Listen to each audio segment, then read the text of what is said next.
కానీ వెళ్ళకపోయినా బండి నడవట్లా, ఎక్కువ వెళ్ళినా బండి నడవట్లా. ట్యాంకులో ఉన్న ఆయిల్ పిస్టన్ లోపలికి ఎన్నేసి చుక్కలు వెళ్ళి ప్రతి నిమిషం అట్లా పడాలో, ప్రతి సెకన్కి అట్లా అన్ని చుక్కలు పడేటట్టుగా కంట్రోల్ చేసేది ఎవరండి? చెప్పండి మగవారందరూ.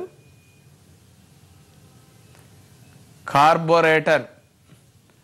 ఈ కార్బొరేటర్ అనేది ట్యాంకులో ఉన్న ఆయిల్ దాని వరకు ఎక్కువ వస్తుంది, కానీ కార్బొరేటర్ అనేది ఆయిల్ని కంట్రోల్ చేసి ఎన్ని చుక్కల ఆయిల్ పిస్టన్లోకి వెళ్ళి మండటానికి పడాలో అన్ని పడేటట్టు కార్బొరేటర్ కంట్రోల్ చేస్తుంది.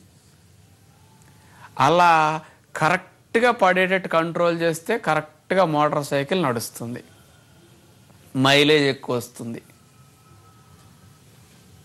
మన శరీరం లోపల కూడా ఇదే జరుగుతున్నది. మోటార్ సైకిల్ ట్యాంకులో ఆయిల్ పోసినట్టు మనం తిన్న ఆహారం అరిగి చక్కెరగా మారి మన దగ్గర కూడా ఇంధనం రెడీ అయింది అందరికీ.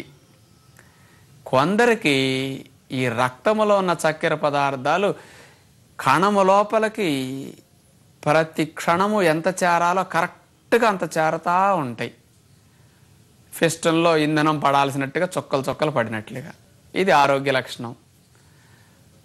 రెగ్యులేటర్ కరెక్ట్గా పనిచేసింది. కొంతమందికి రక్తములో ఉన్న చక్కెర పదార్థాలు కణము లోపలికి సరిగా వెళ్ళాల్సింది సరిగా వెళ్ళవు, అప్పుడు రక్తంలో మిగిలిపోతాయి, బండి ఆగిపోయినట్లు అనమాట. పెట్రోల్ ఉంది కానీ పిస్టన్లోకి వెళ్ళలా, నలకలు అడ్డుపడ్డాయి, కార్బొరేటర్ దగ్గర ఏదో మూసుకుపోయింది, అంతే.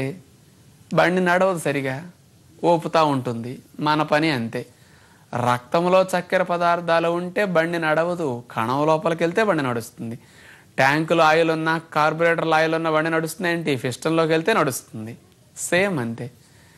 ఇక్కడ రక్తంలో చక్కెర పదార్థాలు ఎక్కువ అవటం ఎలాంటిదంటే పెట్రోల్ ఓవర్ఫ్లో అవటం బండికి సేమ్ అనుకోండి. ఇక మీరు బ్లడ్లో చక్కెర పదార్థాలు ఎక్కువైతే పెట్రోల్ ఓవర్ అయినట్టు. అందుకని ఓవర్ అయిన బండి స్టార్ట్ కాదు, పీకుడు ఉండదు. మనకి అంతే. ఇలా నిరంతరం జరుగుతూ ఉంటుంది. మరి రక్తంలో చక్కెర పదార్థాలు 120 కంటే పరగడుపున ఎక్కువ ఉండి తిన్నాక 180 కంటే ఎక్కువ ఉంటే షుగర్ వ్యాధి. కొత్తగా ఎవరికన్నా ఒకసారి పరీక్ష చేసినప్పుడు కనుక ఇట్లా చక్కెర పదార్థాలు ఉంటే ఒక్కరోజు చూసినంత మాత్రాన షుగర్ వ్యాధి అని నిర్ధారణ చేయలేరు. మరొక ల్యాబ్కి వెళ్ళి చూడమంటారు, మరోసారి టెస్ట్ చేయమంటారు, పరగడుపున పోస్టులు అని ఇవన్నీ. అట్లా ఒకసారి 2 సార్లు చూసినప్పుడు ఒకే రకమైన రీడింగ్స్ వస్తే షుగర్ వ్యాధి అని నామకరణం చేస్తారు.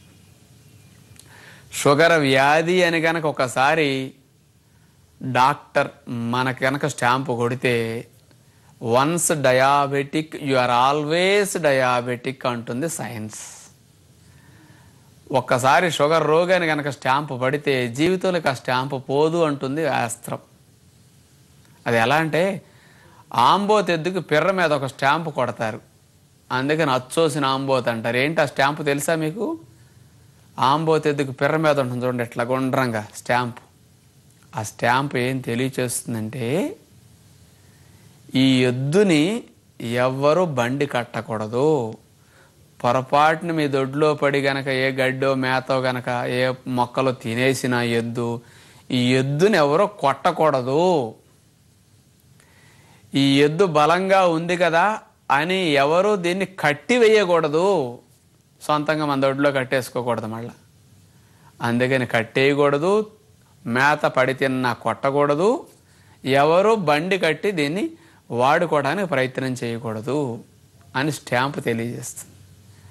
ఒకసారి ఆంబోతెద్దుకు పిర్ర మీద స్టాంపు కొడితే దాని బ్రతుకు జీవితాంతం ఇంతే. ఇత్తనానికి పనికొస్తుంది తప్ప ఇంకో పని చేయించకూడదు దాని చేత.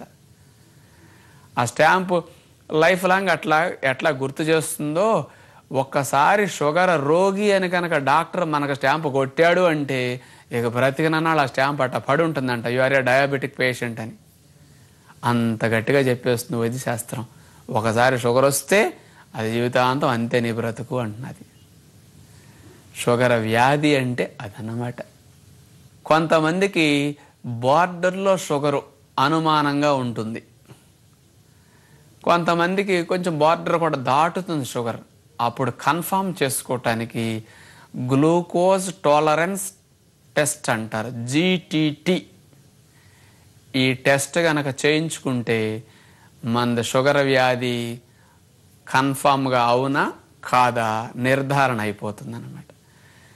ఈ గ్లూకోజ్ టాలరెన్స్ టెస్ట్లో ఏం చేస్తారు, పరగడుపున ఏమీ తాకకుండా ముందు వెళ్ళాలి, బ్లడ్ ఒకసారి తీసుకుంటారు, మూత్రము తీసుకుంటారు. ఆ తరువాత మనకు సుమారుగా 75 గ్రాముల గ్లూకోజ్ని కలిపేసి నీళ్ళల్లో తాగిస్తారు. తాగించిన తర్వాత అరగంటకి ఒకసారి షుగర్ టెస్ట్ చేస్తారు, గంట గడిచాక షుగర్ టెస్ట్ చేస్తారు, గంటన్నర గడిచాక టెస్ట్ చేస్తారు, 2 గంటలకి టెస్ట్ చేస్తారు. ఇట్లా పరీక్షలు చేసినప్పుడు రక్తములో చక్కెర కొలతలను బట్టి మనకి నార్మల్లో ఉందా, బార్డర్లో ఉందా, షుగర్ వ్యాధిగా నిర్ధారణ అయిందా అనేది చక్కెర కొలతలను బట్టి చెప్పేస్తారనమాట. మనకి 75 గ్రాముల గ్లూకోజ్ ఇచ్చినా గంటన్నర తర్వాత కనుక మన రక్త పరీక్ష తీసినప్పుడు 120 నుంచి 150, 160 లోపే ఉండాలి చక్కెర. మళ్ళా